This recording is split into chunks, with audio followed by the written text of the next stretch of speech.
Hi, I'm Kelly, and I just wanted to share my adoption story with you. Back in 2006, we had considered adopting and had contacted Pearl S. Buck. I know a close friend of mine had highly recommended and adopted two children from Korea. And we had decided on China to adopt our little girl from. At the time, the weight they had stated was around 15 to 18 months, and I had a 2-year-old son back. He was born in 2004, and we started the process in May 2006. So we were very excited and started to prepare our family for our addition and also our son. But unfortunately, the wait had gotten longer. I remember painting Ava's room. I wanted to do yellow and lavender in 2007, hoping by 2008 we would have her. And we still didn't have the news of any time when we would be able to get her or get the paperwork for our little girl. So I shut the bedroom door. I couldn't go in for a while. And then I remember in 2008, I started with her room again. I started to decorate the walls, reaching out to the families that were part of our group, and just tried to stay positive. Pearl S. Buck was trying their hardest to try to get us some answers. We all just leaned on each other. We would meet here at Pearl S. Buck probably every other month. And Amy at the time, who we had worked with, our adoption coordinator, was absolutely wonderful in giving us any type of information that we could. So one meeting in 2009, now that we were waiting a little over 3 years, it was the summer of 2009, they had hired a new coordinator for special needs and had a session around special needs. And at the time I'm thinking, no, the wait can't be that much longer, I can do this, I can wait. And I knew one woman very well that lived close to me. She had one daughter, healthy child from China, was maybe about 4 or 5 at the time, and she decided to go special needs. So she did, and I knew she was getting prepared for her trip, and that August had traveled and gotten their daughter. So I leaned on her a lot. I spoke with her about it, thinking, maybe this is the right thing for me to do, and maybe I'll get more information. So I remember speaking with Carol at the time, and she had shared her story with me, which was very touching. And I leaned on Becky a lot, and Becky was wonderful.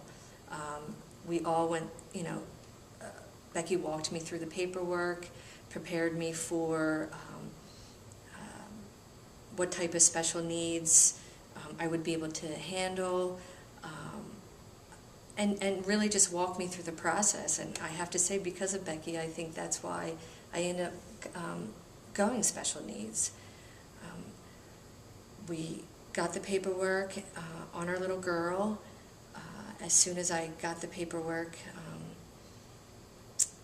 I remember working with my pediatrician, and I worked with CHOP, their international doctors there, and forwarded all the information, her Chinese medical records as well as her English records, and sent it over. And they said, she looks like a healthy little girl. She has a cleft lip. We weren't sure about the palate. On some documents it said palate, on others it didn't say palate, and I was okay with that. Her lip was repaired when she was 4 months old, and I was given before and after pictures. But in the pictures, they sent me updated pictures of when she was in foster care, and she looked like a cute little happy girl. And the last medical update I got, she was with a foster mom, and her foster mom called her Dan Dan, and that's my son's name, and my husband's name is Dan. And I knew right then and there she was ours. So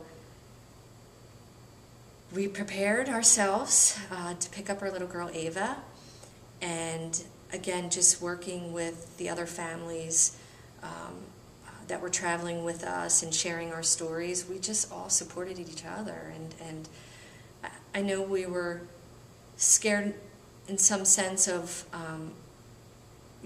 how severe her condition was, but I couldn't imagine life without my little Ava. She's a gift from God. And the day, we flew out to get her, I was just so excited. I just knew in my heart it was the right thing, the right choice that we made. And we flew in a blizzard, we flew in a snowstorm, landed in Beijing. It was minus 35. Ava's Gotcha Day should have been January 4th, but it's now January 5th due to the weather, and we bonded instantly. And Ava and I,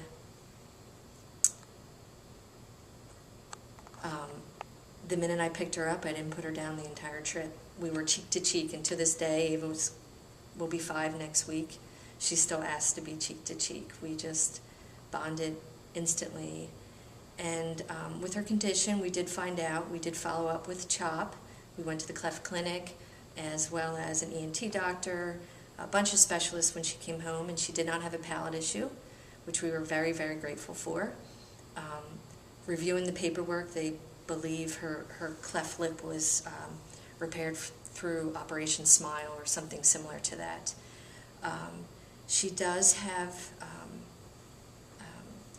issues, the sinus and ear issues. She's had tubes in her ears several times, but they say because of the lip and palate, that's pretty common, as well as some work done on her mouth. But other than that, she's just a healthy, growing, happy, has embraced life. She's just a joy, and if I had to do it all over again, I would in a heartbeat.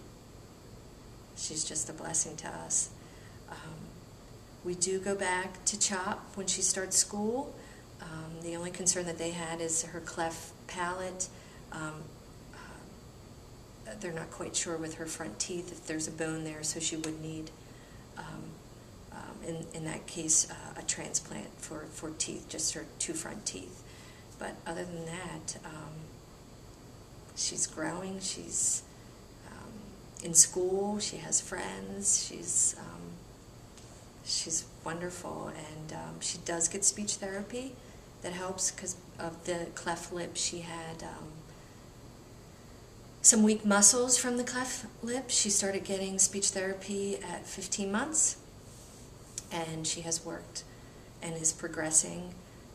She's now only down to once a week, and for the language, she excels. It's just getting the proper sounds, and again, that's just due to the weak muscles all around her lip. But she's going to be 5, and I tell everyone she's 5 going on 15. But overall, she's doing great. I mean, I would highly recommend families that are considering special needs. It's a blessing that these children have a chance. My mother said to me when I brought Ava home, I saved a little soul. And I really believe her strength, and for what she's been through at such an early age, she saved my soul. She has definitely taught me what life is all about. And if anyone is interested or would like to talk to me more about it, I'd highly recommend reaching out to me. But it was an emotional journey. She has a huge heart, and she just taught me, put things into perspective, and I didn't know how much I could love a little person as much as I love her. And she's just, she's a survivor, and I'm just so happy that I chose to go with special needs. And like I said, if I could, I would do it all over again. So I didn't go into